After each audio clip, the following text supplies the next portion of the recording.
Welcome to the Real Estate Rundown. We got some breaking news just happened like seconds ago. The Bitcoin ETF has been approved for all of the institutions that applied for it. So.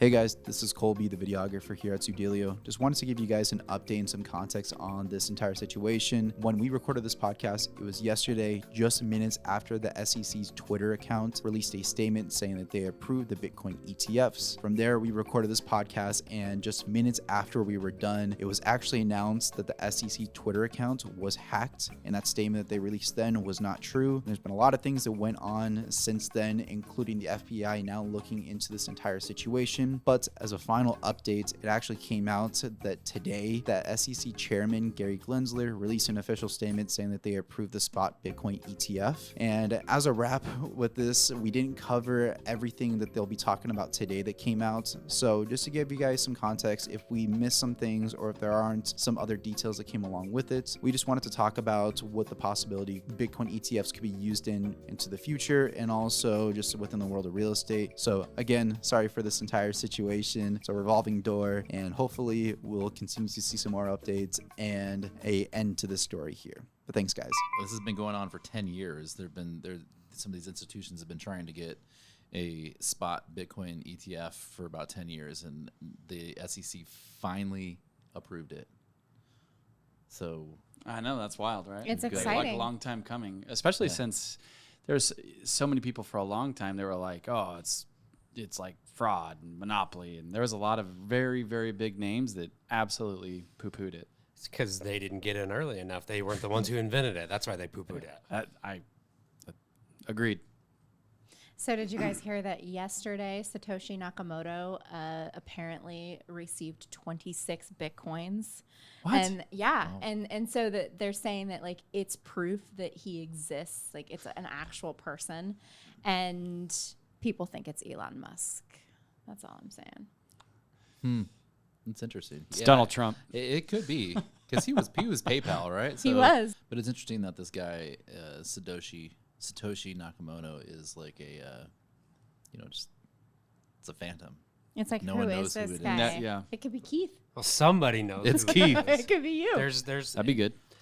It's either just a great ploy to keep things behind the scenes, or there's just a very small group of people and they know what's going on and no one else does. Well, and give some of the backstory on it, right? Because I know I'm a little foggy on it. Well, he created it basically to protect people, right? I mean, protect his own assets, and he didn't want it to be spoiled, so he didn't tell anybody who created it. So it's kind of like here it is, and you guys do what you want to do with it. And eventually people caught on, and they're like, oh man, this is cool stuff, and this is the future. So it was created to be a decentralized currency. But you couldn't just go buy it. You had to, which I still don't fully comprehend it 100%. You had to go mine it back in the day, and there was only certain types of programs and went up to massive freaking computing power. Like your and pick. there would be people who would go mine it through these programs. Mine the coin. Yeah, exactly. And then it was more like kind of a peer-to-peer transaction in the beginning, and then took off and got more mainstream. What was the first thing ever purchased with Bitcoin? I don't know. a pizza. Oh, it was a Domino's It was pizza. Domino's pizza, and it Was was that Noah?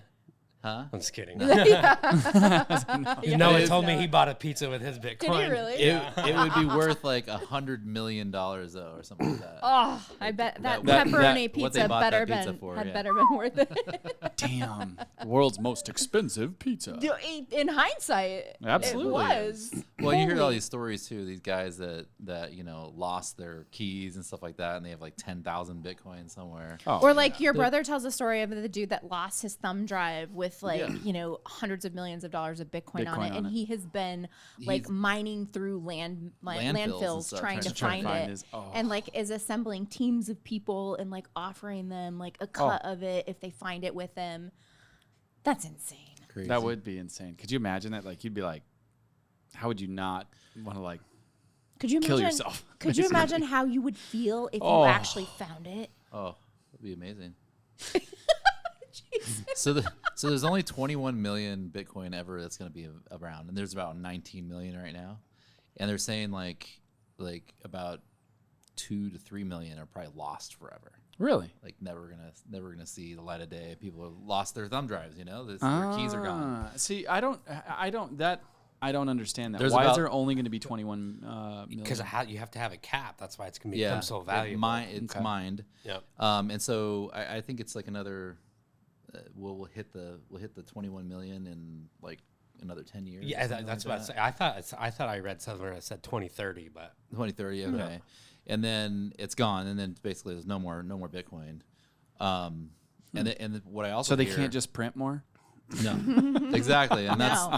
that's why it's gonna only go up That's because why I go. all these countries are just printing more money and they're devaluing their money. Well, Yep. Bitcoin can't do that. They can't do that to Bitcoin. And I also hear that about 15 or 14 million of it, 14 million of the available Bitcoin that's out in the market are held by people that are never going to sell it.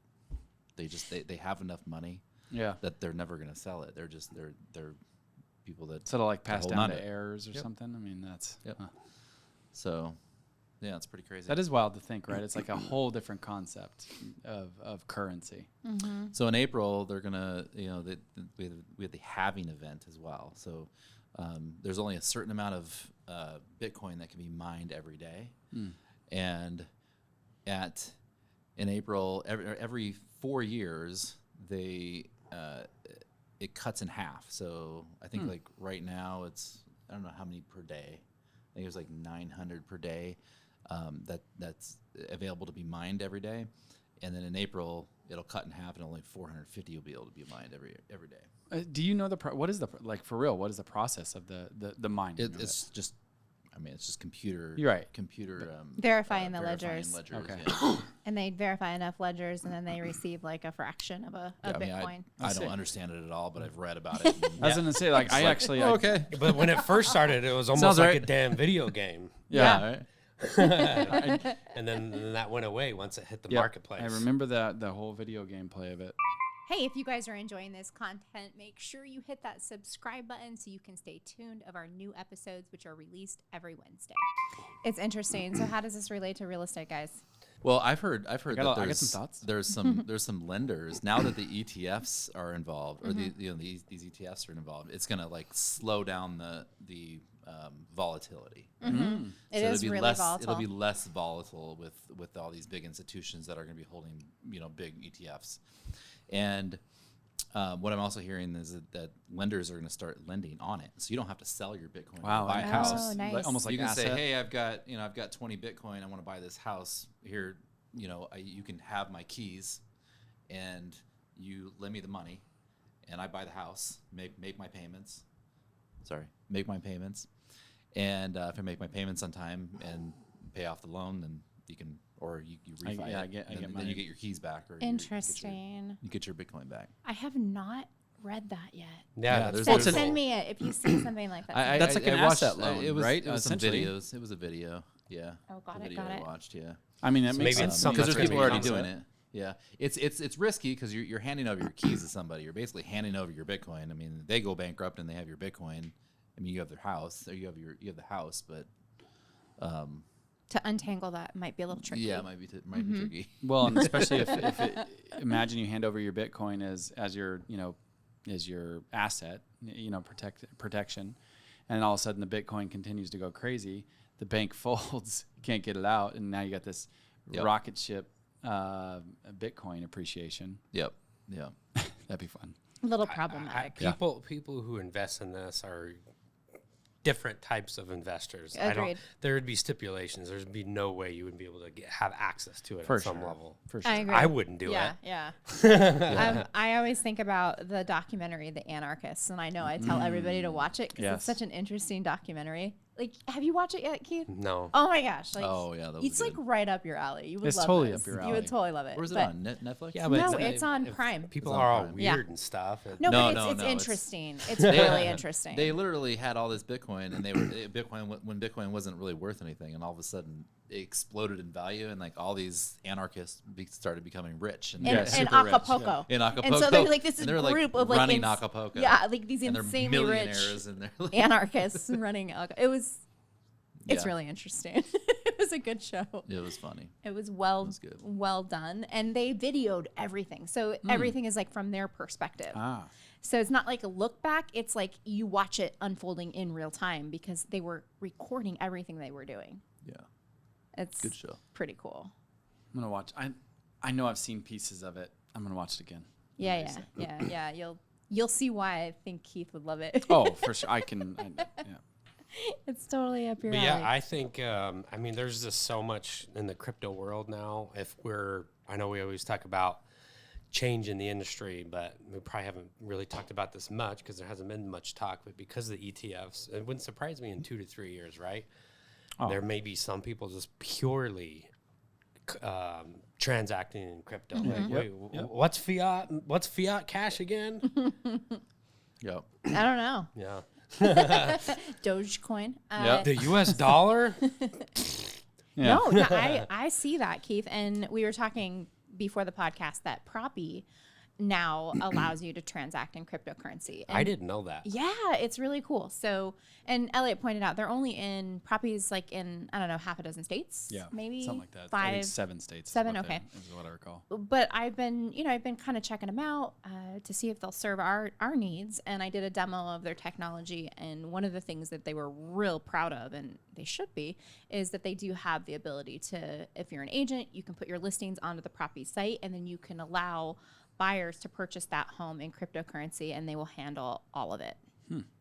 And they're also doing a blockchain certification for every property they transact. So not only, of course, do you get your recording with the county recorder's office, but you get your blockchain recording too.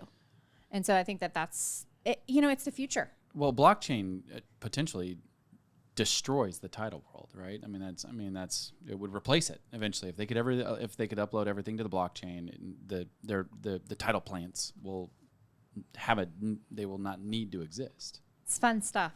Really interesting to see kind of the world changing. And I think that's like, for me, 2024 is about change. We are going to see so many seismic shifts in so many different arenas. And I look at what's happening in real estate, and my goodness, like, you guys probably saw that Zillow sued Arizona Regional MLS. I didn't see Yeah. that. Yeah. I didn't. Gloves are off. Zillow has spent eons basically kissing MLS ass because they're getting the data feeds. Yep. And what happened obviously we all know that Zillow acquired ShowingTime. Mm-hmm. And when Zillow acquired ShowingTime, there was a lot of uproar in the agent Oh, yeah. community. Should And been. I think, It should be. yeah, it's like a little scary. They're You're- buying agent data, more agent data. Exactly. So kind of MLS's response to that was, let's go build our own showing system. And so Arizona Regional MLS and other MLSs created aligned showings. And recently, Arizona Regional MLS cut off ShowingTime.